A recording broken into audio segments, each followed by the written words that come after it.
말씀 누가복음 17장 11절에서 19절 말씀입니다. 누가복음 17장 11절에서 19절 우리 화면을 보시고 함께 우리 같이 합독하겠습니다. 예수께서 예루살렘으로 가실 때에 사마리아와 갈릴리 사이로 지나가시다가 한 마을에 들어가시니 나병 환자 10명이 예수를 만나 멀리 서서 소리를 높여 이르되 예수 선생님이여 우리를 불쌍히 여기소서 하거늘 보시고 이르시되 가서 제사장들에게 너희 몸을 보이라 하셨더니 그들이 가다가 깨끗함을 받은지라. 그 중에 한 사람이 자기가 나은 것을 보고 큰 소리로 하나님께 영광을 돌리며 돌아와 예수의 발 아래에 엎드려 감사하니 그는 사마리아 사람이라. 예수께서 대답하여 이르시되 10사람이 다 깨끗함을 받지 아니하였느냐? 그 9은 어디 있느냐? 이방인 외에는 하나님께 영광을 돌리러 돌아온 자가 없느냐 하시고 그에게 이르시되 일어나 가라 내 믿음이 너를 구원하였느니라 하시더라. 아멘. 아멘. 우리 앞자고 계신 분들에게 인사하겠습니다. 평안하셨습니까?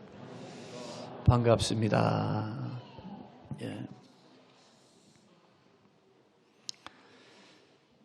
올해 2022년도 9월 6일은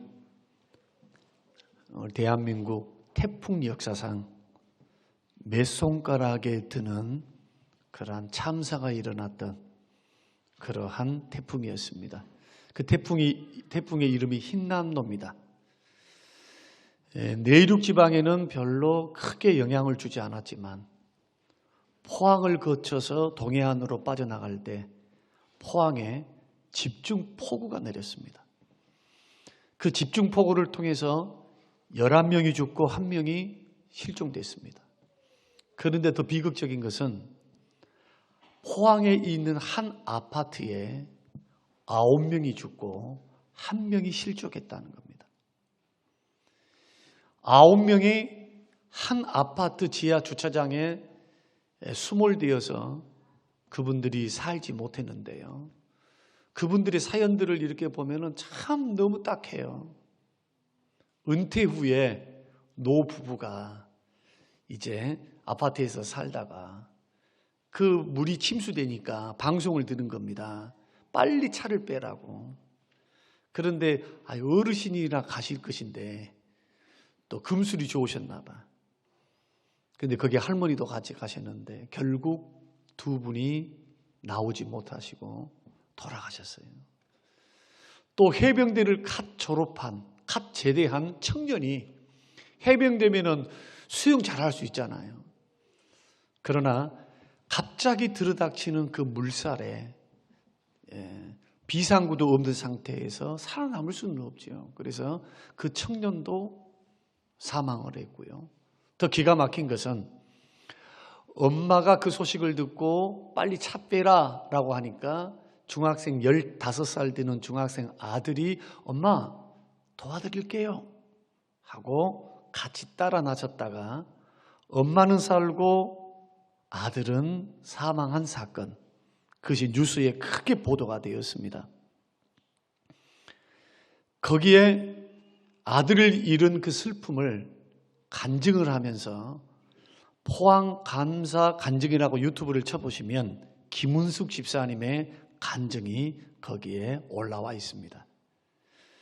그 집사님의 간증을 들으면서 15살 고 김주영 군이 엄마를 위해서 함께 그 늦은 시간에 차를 빼러 갔다가 엄마하고 둘이 길이 갈려져 버린 거예요. 갑자기 정전이 되고 캄캄한 지하 주차장에 물이 물밀듯이 들어오니까 헤어져서 고래고래 소리를 치지만 그 집사님의 말에 따르면 그 들어오는 물살이 얼마나 거세든지 몸을 가눌 수 없다고 그래요. 압이 교환이 된 거죠. 그리고는 이 아들이 죽음을 직감했는지 이제는 물이 점점 차오르니까 엄마하고 대화를 하기 시작합니다. 거기에 14시간 동안 갇혀 있었다고 그렇게 간증을 합니다. 그런데 그 아들이 마지막 죽었을 때에 죽기 전에 3마디 말을 남겼다고 그래요. 그 3마디 말이 첫 번째가 뭐냐? 엄마, 사랑해요. 엄마, 지금까지 키워주신 거, 잘 키워주신 거 감사해요. 엄마, 사랑해요. 우리 천국에서 만나요. 그리고 목소리가 들리지 않은 겁니다. 구사일생으로 그 엄마는 살아났어요. 그리고 그 아들의 죽음을 영안실에서 보게 됩니다. 그러면서 하나님 앞에 목 놓아 울면서 이렇게 외쳤다고 그래요. 하나님, 왜 우리 아들입니까? 이집트 선교사로 자신을 서원하고 드리기를 원했던 이 아들, 차라리 나를 데려가시지. 이 아들은 분명한 소명과 사명, 그 비전, 꿈, 이것을 가지고 주님을 위해서 살라고 그렇게 고백하며 착하게 믿음 생활했던 내 아들을 살려서 주님 사용하시지. 이제 50이 넘은 나야 죽을 날이 얼마 안 남았으니까 나는 죽어도 억울하지 않는데 왜 아들입니까? 그것도 늦둥이 아들이에요. 목 놓아 울었다고 그래요. 그러나 시간이 지나가면서 왜 하나님이 자신을 남겨주셨는가에 대한 깨달음과 사명을 깨닫고 그 집사님은 그 죽음의 슬픔, 아들을 잃어버린 어머니의 그 심정에서부터 점차 해방될 수 있었다. 간증이 처음부터 끝까지 우는 거예요. 그러면서 하나님의 그 은혜를 노래하며 찬양하는데 이 간증을 들으면서 얼마나 마음이 찡하든지 그리 안에도 다니엘 기도회를 통해서 은혜를 받고 있었는데 또 검색해 보다가 이 간증을 들으니까 이제는 더 가슴이 아픈 거예요. 왜냐하면 이 부모에서 자식을 낳아보면 그걸 알아요. 자식을 낳아보면. 자식을 잃은 그 엄마의 심정, 그것도 막내의 심정. 늦둥이 아들로 태어나서 그 금이야 오기야 키우는데 기도의 동역자예요, 아들이. 이집트 선교사가 되기를 소망하면서 꿈꾸면서 비전을 꿈꾸면서 기도했던 그러한 집사님의 아들. 남겼던 3마디 말이 그 집사님이 사별의 슬픔, 아들을 잃어버린 슬픔을 딛고 일어설 수 있는 원동력이 됐다고 그래요. 그러니까 엄마 살려주세요. 엄마 살고 싶어요. 엄마 무서워요. 만약에 마지막 순간이 그렇게 됐다면 얼마나 살아있는 그 자체가 죄책감 들지 않겠습니까? 내가 못 구했구나. 내가 못 구했구나. 내가 못 구했구나. 얼마나 힘이 들고 아팠겠어요. 살아도 사는 인생이 아니었을 겁니다. 그런데 딛고 일어설 수 있었던 3마디. 엄마 사랑해요. 엄마 나를 훌륭하게 잘 키워주셔서 감사해요. 엄마 사랑해요. 천국에서 만나요. 천국에 대한 소망과 미래의 소망이 있으니 다시 만날 소망이 있으니 그 어린 나이에도 믿음이 든 거예요. 믿음이. 그러니 이 신앙과 믿음 안에서 엄마는 평생 죄책감 속에서 정말 살아도 사는 것 아닌 것처럼 살 수밖에 없는 인생에서 지금은 청소년 사역에 헌신을 하고 하나님이 나를 부르시는 그 부름의 현장에 간증하면서 자기와 같이 자식을 잃고 상처를 받고 아픔을 경험하는 그 수많은 사람의 위로자로, 그럼에도 불구하고 하나님은 선하셔서 하나님은 일하시고 하나님은 역사하시고 우리는 영원한 천국이 기다리고 있음을 선포하며 믿음으로 일어서는 그러한 모습을 볼 때 많은 사람들이 함께 공감하면서 은혜를 받아요. 사랑하는 성도 여러분, 우리 믿음의 길을 걸어갈 때 우리가 추수감사주의를 맞이하여 한번 1년을 한번 생각해 보십시다. 얼마나 짜증스럽고 원망하고 불평스럽고 시험이 들면 사람이 감사는 잃어버려요. 감사를. 여러분 믿음이 떨어지고 은혜가 떨어지면 감사를 잃어버려요. 감사. 마음에서 감사가 안 나와요. 입술에서도 안 나오고 태도와 자세에서도 감사가 안 나와요. 은혜 떨어져 버리면. 거기에다가 원망과 불평과 상처에 이것에 딱 사로잡히면 어떻게 되느냐? 자기밖에 안 보래, 자기밖에. 하나님이 베풀어 주셨던 은혜의 손길들을 다 잊어버리는 경향이 있어요. 참 사람은 희한해요. 제가 생각해도 내가 나를 봐도 희한해. 여러분, 감사는 깨어 있어서 붙잡지 않으면 감사 못합니다. 감사 저절로 될 것 같습니까? 아니요. 하나님 은혜를 생각하며 감사한다는 것은 믿음으로 결단하고 믿음으로 깨어 있어서 믿음으로 은혜를 되새겨보지 않으면 할 수 없는 것이 감사예요. 여러분, 오늘 본문을 보십시오. 본문을. 우리 주님의 음성이 쟁쟁하게 들립니다. 10명의 문둥병자가 있었어요. 그들은 문둥병에 걸렸기 때문에 공동체에서 쫓겨났습니다. 마을에서 쫓겨났어요. 동굴에서 살아야 돼요. 자기들끼리 살아야 돼요. 아무리 똑똑하고 잘나고 가문이 좋아도 그 사람의 미래는 끝났어요. 젊느냐, 젊은가, 나이가 많은가 상관없어. 배경이 어떤가? 나는 제사장의 가문인데요. 아무런 소용이 없어요. 문둥병에 걸리면 율법에 의하면 이미 하나님으로부터 부정 탔으니까 그 사람은 추방해서 평생토록 동굴에 살면서 얻어먹으면서 자기들끼리 살면서 쓸쓸하게 외롭게 인생을 하직해야 되는 그런 불행한 인생을 살고 있는 불쌍한 사람들을 보십시오. 그런데 이 10명의 사람이 소문을 들었습니다. 예수 믿으면, 그 예수 만나면 문둥병자가 고침을 받는데, 죽은 자가 살아난대. 예수 만나면 변화가 일어난대. 그래서 그 소문을 듣고 그들은 희망을 잔뜩 가지고 예수님께서 사마리아에서 갈릴리로 올라가신다는 소식을 듣고 그들은 그 경내에 들어가서는 안 됩니다. 마을이라고 하는 곳은 들어가면 절대 안 됩니다. 왜? 들어가는 순간 동네 사람들이 돌을 들어서 몽둥이 찜질을 못해요. 부정타니까 가까이 안 가. 멀리서 짱돌을 들고 짱돌을 들어가지고 던집니다. 도망가라고 던질까요? 죽으라고 던질까요? 죽으라고 던지는 거예요. 멸시천대 받습니다. 부정탄다고 사람들이 조롱하며 욕합니다. 그 소문을 듣고 정말 나도 고침받을 수 있는가? 정말 나도 회복될 수 있는가에 대한 뭐가 생겼습니까? 기대가 생겨요. 기대. 여러분, 믿음이라고 하는 것은 기대가 없으면 믿음이 꽃피울 수가 없어요. 여러분, 기대가 없는데 믿어지겠습니까? 눈으로 보이지도 않는데.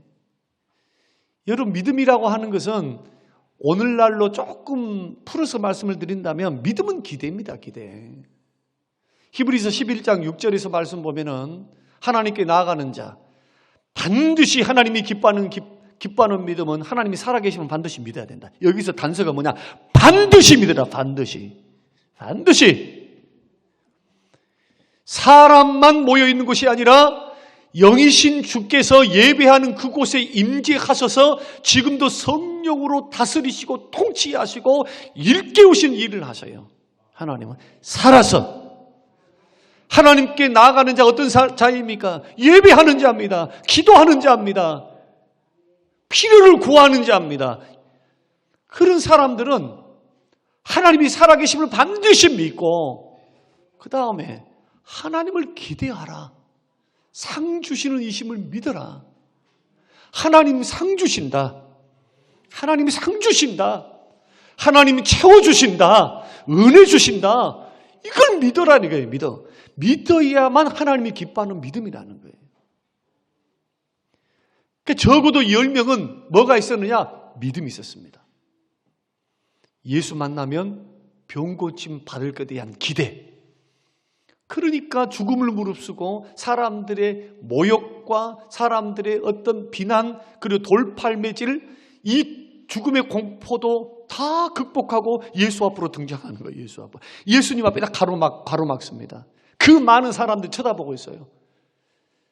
근데 예수님께 무릎을 꿇고 엎드려 절하면서 예수님 우리를 고쳐주세요. 문둥병자들이 고쳐달라고 찾아왔어요. 그때 우리 주님은 기가 막히게 응답하셨습니다. 어떻게 응답하시느냐? 오냐 내 새끼들아 하면서 불쌍히 여기면 너희들이 얼마나 고생했니? 이렇게 병 걸려 사니라고 너희들 너무 힘들었지. 위로해주고 안아주고 품어주고 안수해서 고쳐주신 것이 아니고 주님의 고침의 방법은 한마디 말입니다.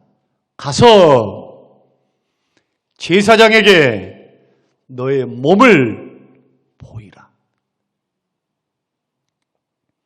제가 조금 더 극적으로 말씀드린다면 믿으려면 믿고 말라면 말어. 나는 말했다. 가서 네 몸 보여. 이 말은 무슨 뜻이냐?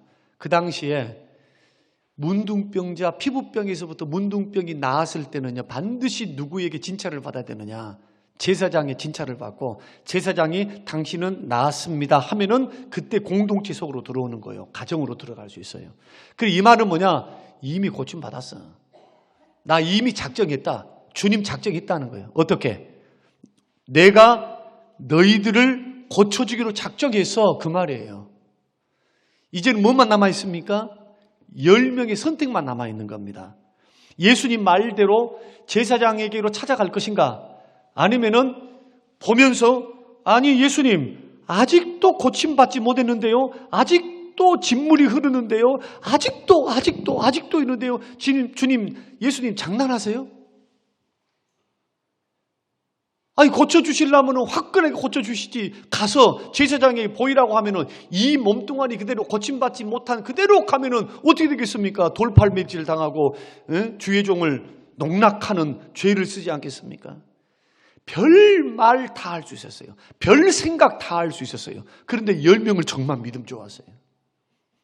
어떻게 하느냐? 성경에 보면은 의심하지 않습니다. 의심의 어떤 기미도 보이지 않아요. 어떻게 하냐? 10명이 의기투합해서 가자! 마을을 향해 갑니다. 성전을 향해서 갑니다. 제사장이 살고 있는 성전을 향해서 가는 거예요. 문둥병자가. 이것이 여러분 가당키나 합니까? 이것은 정신 나간 일이에요. 도무지 아니 거룩한 도성에 어떻게 들어가? 제사장에게 어떻게 가? 거룩한 곳에. 그러니까 이것은 예수님을 신뢰하고 그 능력을 신뢰하고 능력을 믿어서 신뢰하지 아니하면 못하는 것. 이게 불가능한 일들에 대한 도전이에요, 이게. 근데 이 10명은 적어도 믿음이 있었다니까요, 믿음. 그래서 제사장에게 가다가 중간에 고침을 받아버려요. 몸의 변화를 자기들이 느끼는 거예요. 진물이 멈추고 딱쟁이가 없어지고요. 깨끗하게 문둥병이 거짓말같이 기적적으로 낫는 체험을 한 겁니다. 그러니까 10명이 너무 기뻐가지고 나 나았어? 너도 나았니? 10명이 춤을 추면서 얼마나 좋아했겠어요. 야, 이제 해방이다. 그런데 여기에서부터 9명과 1명의 운명이 달라져요. 어떻게 달라지느냐? 9명은 받은 바 은혜가 큼에도 불구하고 제일 먼저 생각하는 것은 자기 볼장 보는 거예요.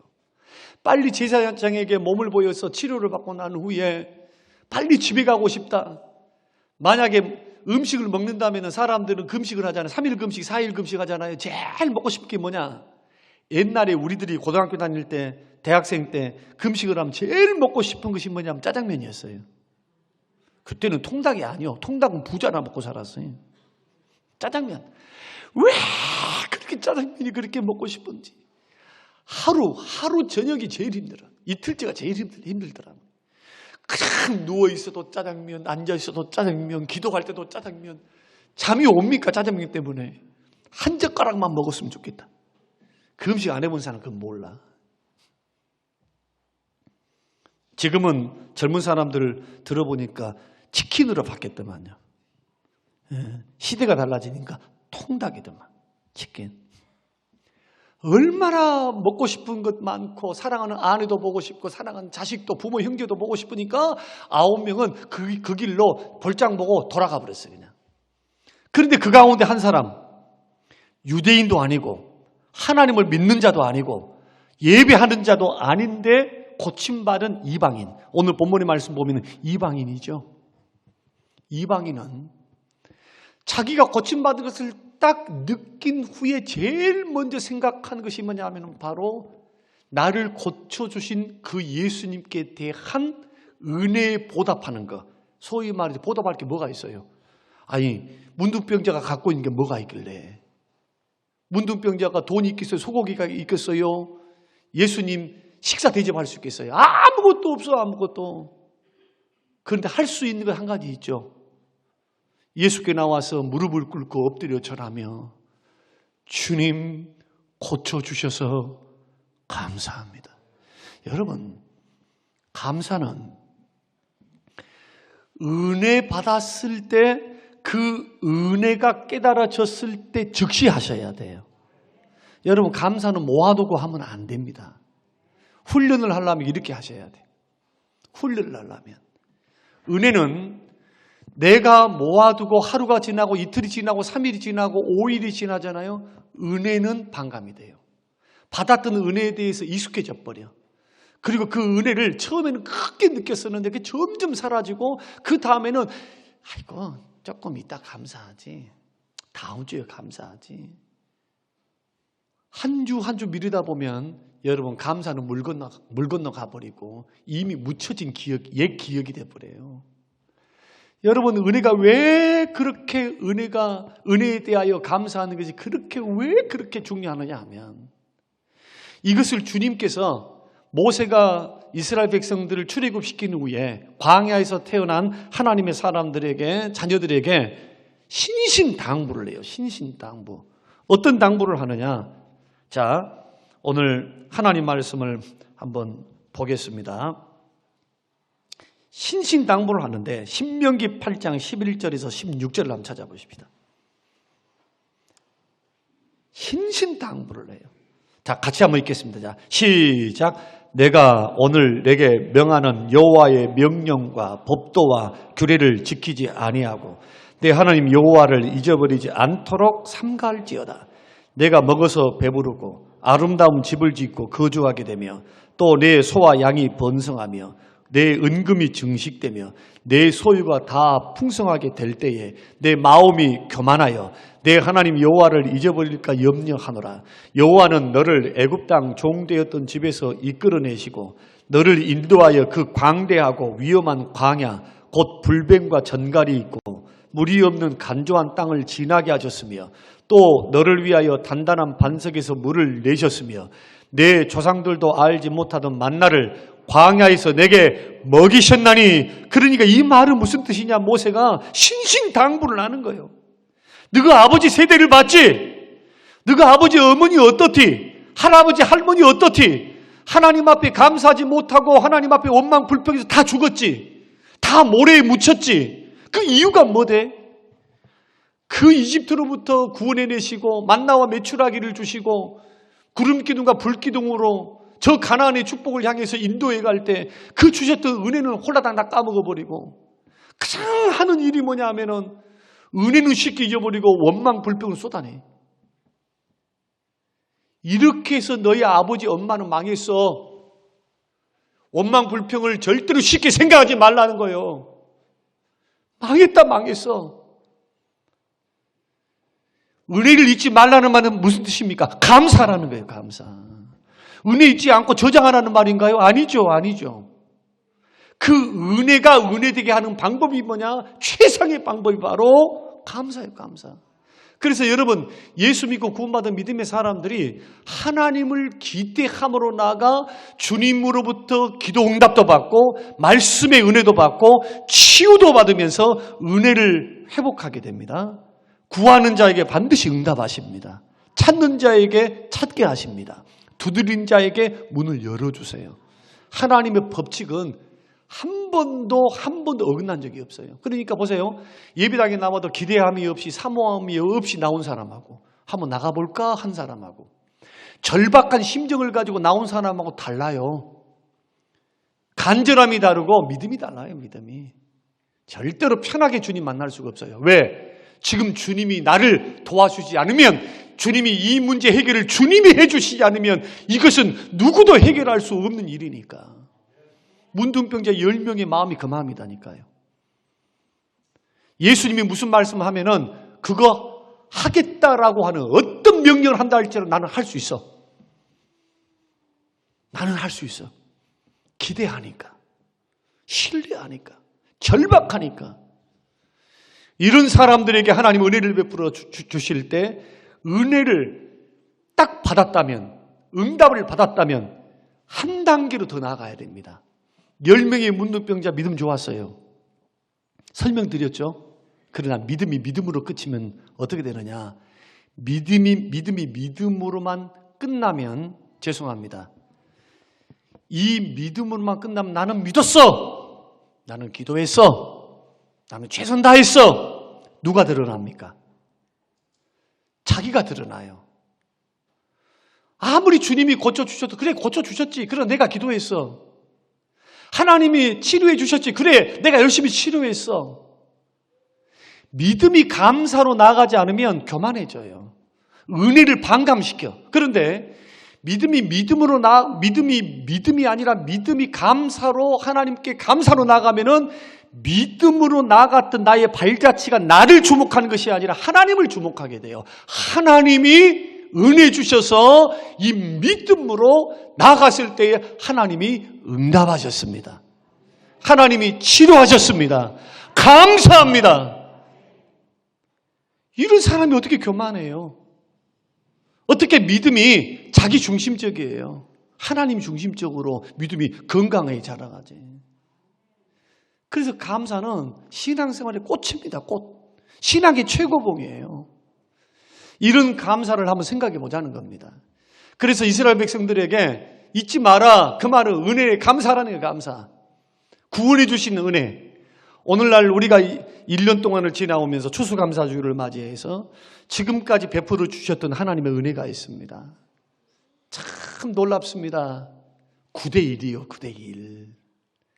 하나님의 은혜를 베푸르면 9명은 감사할 줄을 몰라. 그 가운데 1명은 감사하잖아요. 대다수가 감사 못합니다. 참 미안해요. 믿음은 있는 것 같아. 참 보면 믿음이 있는 것 같아. 예배당에 나와요. 봉사도 해요. 섬기기도 해요. 무엇도 해요.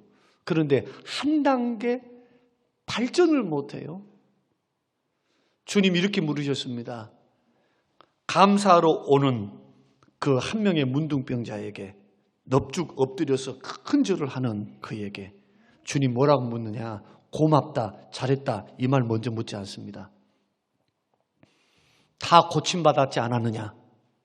9은 어디 있느냐? 제가 전에도 한번 설교하면서 그 말씀을 했습니다. 이 주님의 음성의 뉘앙스는 결코 고마움이 아닙니다. 서운함이에요. 10명이 다 고침받았는데 9명 어디 갔냐는 거예요. 여러분, 주님이 사랑의 하나님이시기 때문에 하나님이 그냥 구했을 때, 치료해 주셨을 때, 어떤 응답해 주셨을 때 내가 그냥 은혜만 다 받고 그냥 입을 딱 닫고 있어도 하나님 사랑의 하나님이시니까 하나님 아시겠지, 하나님 아시겠지. 여러분, 철없는 신앙생활 이제 그만하셔야 돼요. 어떻게 하셔야 되느냐? 그 은혜에 감사할 줄 알아야 돼요. 그래서 감사로 예배하는 자가 하나님을 영화롭게 하는 거예요. 반드시 감사로 나가야 돼요. 감사로. 자녀들에게도 감사 가르쳐야 돼요. 부모가 뭘 해주면서 그냥 당연하게 해준 것만 가르치면 안 됩니다. 생각하라는 거예요. 감사할 줄 알아야 된다. 이건 누리지 못하고 사는 수많은 자녀들이 있다. 자꾸 감사 훈련시켜야 돼요. 감사. 당연하게 받지 마라. 축복에 익숙해서는 안 된다. 그 은혜 주심에 대해서 감사하라, 감사하라, 감사하라. 이것이 하나님을 잊지 말라는 거예요. 저는 추수감사주일 한 주간을 우리가 지나가면서 하나님의 은혜를 헤아려 봤으면 좋겠습니다. 한 주간 동안 주셨던 은혜를 기억하십시다. 받았던 은혜를 기억하십시다. 나 슬퍼요, 힘들어요, 괴로워요, 답답해요. 이것은 조금 내려놓고 하나님이 베풀어 주셨던 은혜를 좀 생각해 보자고요. 오, 이것도 하나님 주셨네. 하나님 저것도 주셨네. 하나님 이렇게 역사하셨네. 저렇게 역사하셨네. 여러분, 이렇게 감사를 추적하고 감사 레이더를 발동하는 사람이 우울할까요? 우울함이 조금 찾아오다가도요, 한 길로 왔다 7길로 떠날 줄로 믿습니다. 감사하는 사람에게 마음의 저주가 찾아왔다 할지라도 저주가 물러가고 축복이 올 줄로 믿습니다. 왜냐하면 감사는 두 번째로, 감사는 반드시 축복을 낳습니다. 주님의 은혜를 잊지 않고 감사하는 사람에게 하나님은 더 큰 축복을 약속하세요. 감사는 감사를 낳고 감사는 축복을 낳습니다. 여러분, 9명은 병 고침 받고 20년, 30년 더 살았는지 잘 모르겠어요. 그냥 부모, 형제, 처자식과 더불어서 30년 더 살았겠죠. 그러나 영원한 천국과 영생을 보장받지 못했습니다. 영원한 영생과 천국은 보장받지 못했습니다. 그러나 이 한 명의 문둥병자는 참은 거예요. 뭘 참았습니까? 고침받은 순간 그리운 아내, 보고 싶은 처자식, 먹고 싶고 하고 싶은 일들, 내가 분명히 은혜를 받았지만은 내가 먼저 정말 하고 싶은 것이 굴뚝 같고 정말로 몸도 씻고 싶고 목욕도 하고 싶고 싶은 것 많지만은, 그러나 받은 은혜가 크기에 은혜 때문에 결단한 거예요. 뭘 결단합니까? 먼저 하나님께 감사하자. 감사는 어떻게 해야 되느냐? 먼저 하셔야 돼요. 먼저. 은혜 받았습니까? 머뭇거리지 마세요. 먼저 받았습니까? 하나님 은혜 주셨습니까? 적은 것이든 큰 것이든 감사해요. 감사. 먼저 감사. 감사 놓치지 말라 이거예요. 예수 믿는 믿음의 사람들입니다. 여러분 보세요. 우리 모두는 믿음의 사람들이에요. 10명을 영적으로 진단하면 믿음의 사람이다니까요. 가서 네 몸을 제사장에 보이라. 믿음 없으면 어떻게 갑니까? 어이구, 저 청년이 지금 나랑 농담 따먹게 하고 있어? 지금 이 모양 이 꼴인데 내가 뭐 가가지고 말씀드렸죠? 그러나 믿음에서만 머물러서는 안 된다. 믿음이 감사로 승화될 때 하나님이 그걸 보고 계세요. 주님 안 보고 계실 것 같아요? 여러분의 믿음을 보고 계시는 거예요. 그래서 감사로 하나님께 합당하게 영광을 돌려드리면 하나님 아까울 게 하나 없어. 하나님은요. 그래서 범사에 감사하란 말이 그 말이요. 범사에 감사하는 것은 내가 아파 있는데요, 상처받았는데 왜 상처를 몰라? 하나님께서 알지. 알아요. 알아. 아픔도 다 알아. 그러나 하나님은 행복하라고 뭘 주시느냐? 야, 네가 살 길은 감사야. 나는 이 모든 것 다 전화위복으로 만들 수도 있고 고칠 수 있고 치료할 수 있는 전능한 하나님이야. 네 한번 감사해봐. 믿음으로 해봐.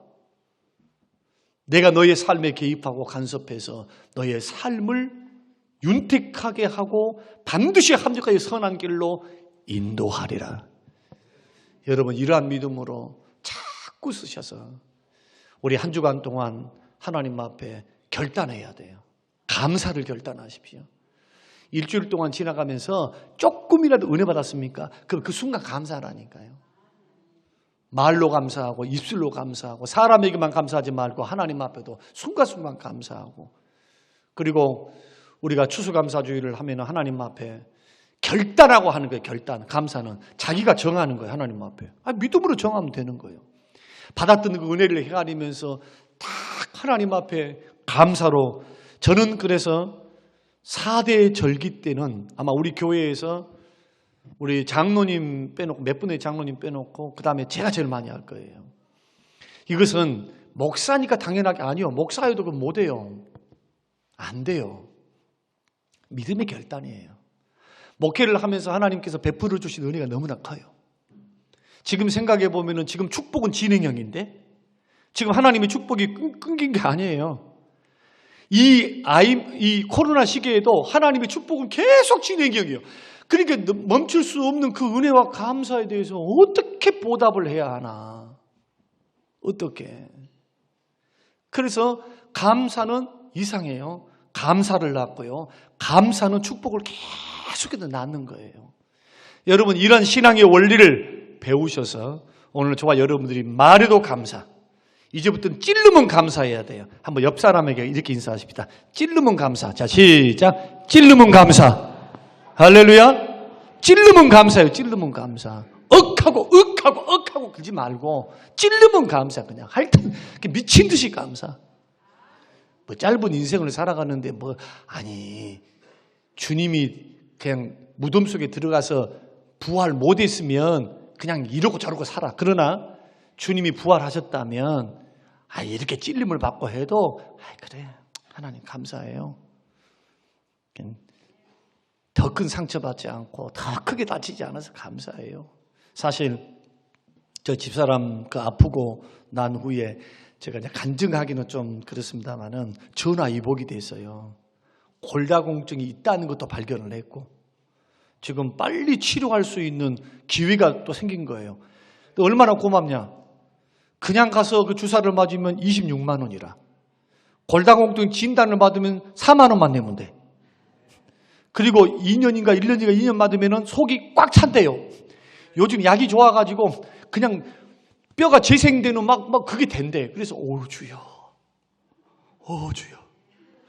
거기에다가 병원에 있는데 우리 집사람만 축복받는 것이 아니고 긍휼의 은혜를 내가 받았어요. 긍휼의 은혜. 목사님 살이 쪽 빠니까 킬로그램은 그대로인데 목사님 식사는 어떻게 하나요? 우리 어머니 계시는데 입술 좀 지었다고 막 어떻게 말을 해야 될까? 안 주신 분도 감사하고 주신 분도 감사하고 하여튼 이런저런 일들을 통해서 사랑을 경험하면서 하나님 앞에 은혜에 감사. 또 생각합니다. 어떤 생각하느냐? 예수 믿는 사람들은 눈 뜨면 감사구나. 눈 감아 죽을 때도 감사구나. 은혜로 사는 것이니까. 오늘 이 말씀이 저와 여러분이 되셔서 오늘 감사로 승리하는 감사의 기적의 주인공이 우리 모든 성도님들이 되시기를 주님의 이름으로 축원합니다. 고마우신 하나님 감사합니다. 주신 귀한 말씀이 우리에게 도전되게 하시고 감사로 승리케 하옵소서. 예수님 이름으로 기도합니다. 아멘.